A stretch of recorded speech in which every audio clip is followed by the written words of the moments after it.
the state. And when they finally decided that they could build the piece from Reading to Middletown, the two companies combined.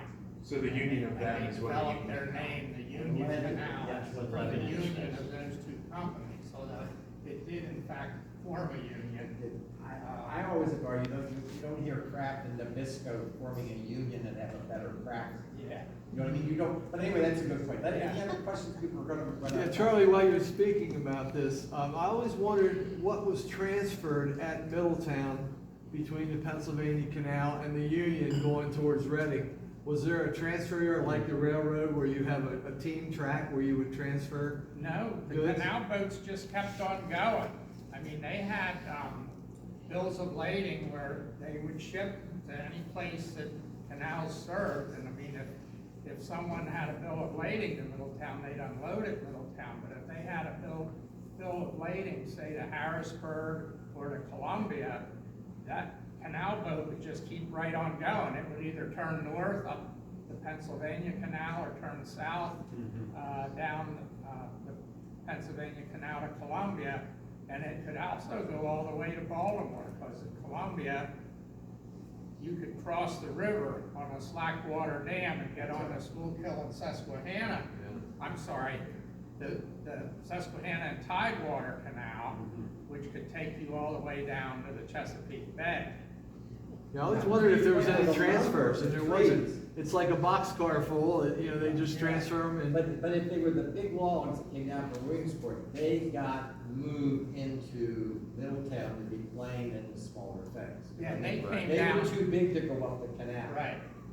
So those were moved, hoisted over into wagons to go to the. Yeah, like this gentleman mentioned, they called an arc, that came right down the river. It didn't come down the canal. It came down the river in high water in the spring of the year.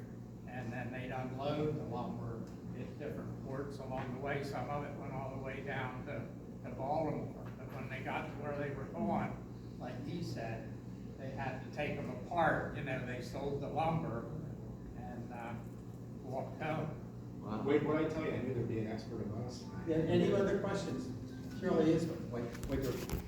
Reservoir and wastewater. That we were talking about appears to be perhaps what I would call a landing. Right, and which canal? That's Pennsylvania.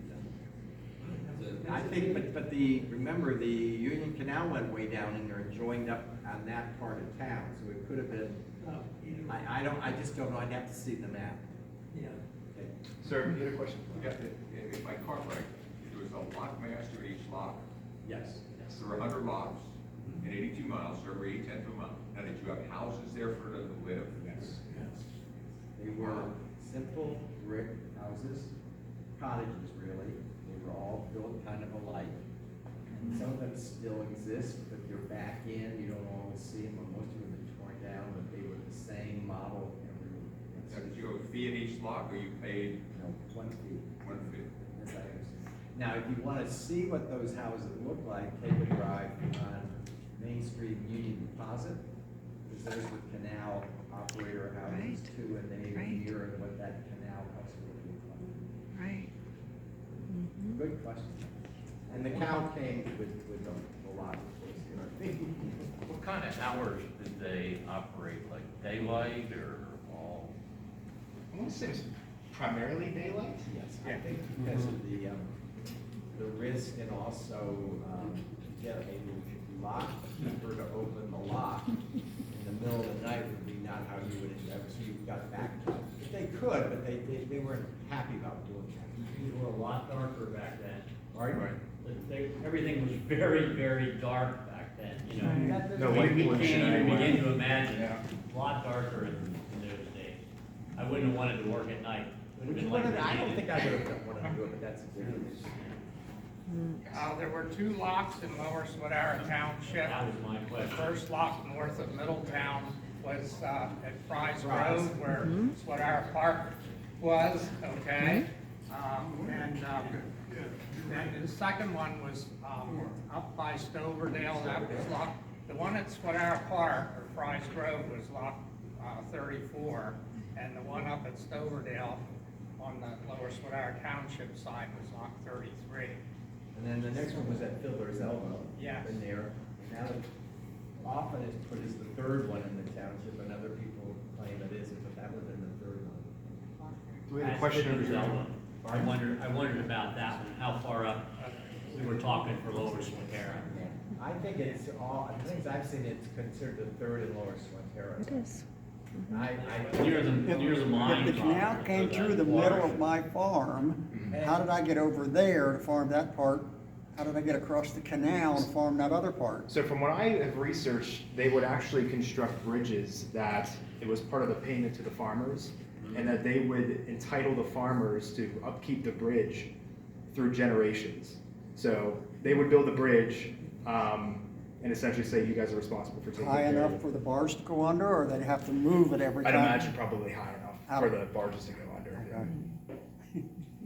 Lock 33 is still there, it still exists. It's, you have to ride the train though to To see see it. it. And then the one in Hummelstown, is still there, but the quarry, the Petsy Supply, that's blocked, you can't have access to it anymore, but that one exists too. Do we have another question over here? There's one over there.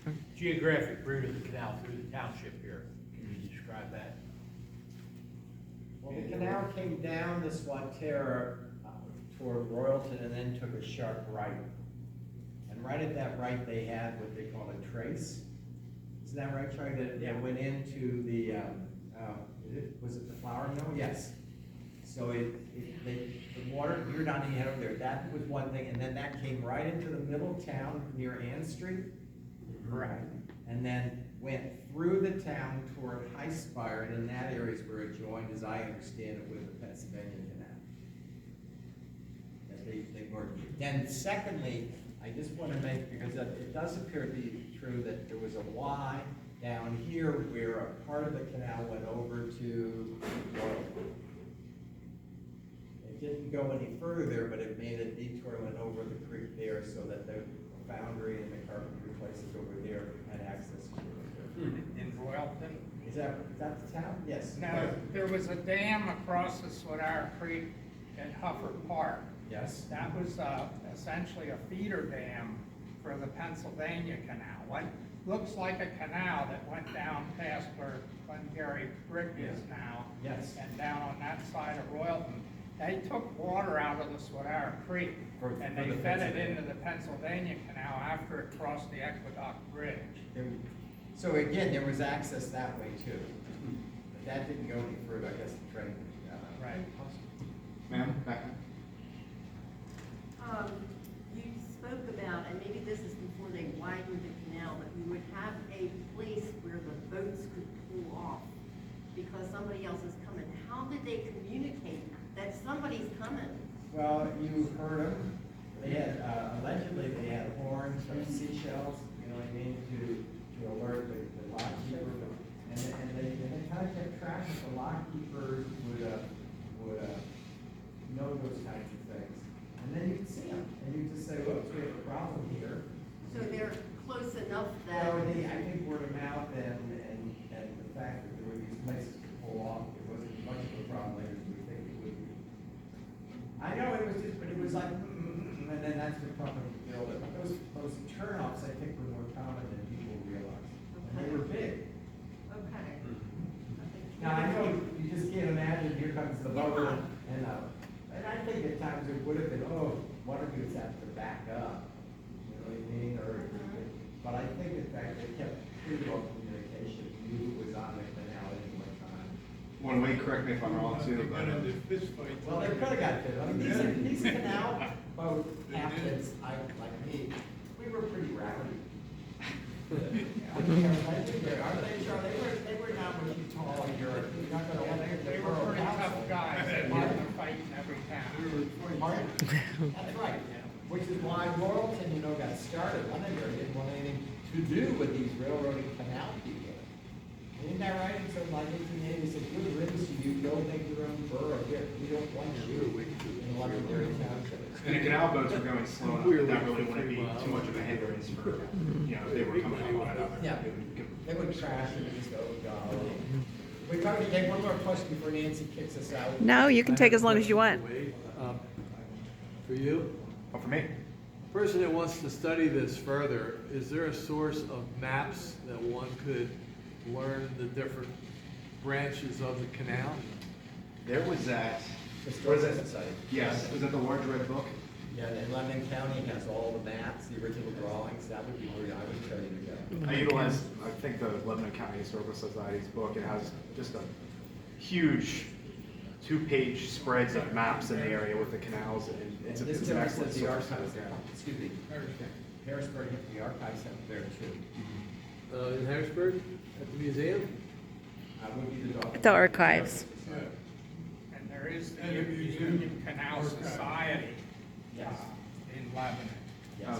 The problem, again, let me just tell you the problem though is, when you've got those places that kept all this stuff, but they viewed the canal with blinders. You know what I mean?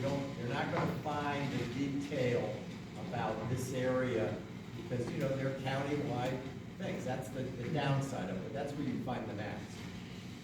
And they're worth to go see, the people are very good, they know how I feel about it, that they're too, you know, provincial about their own area, you know, which is why we're talking about this, right? I mean, I don't even think they know the canal went through here, let alone Canal 33, God love them.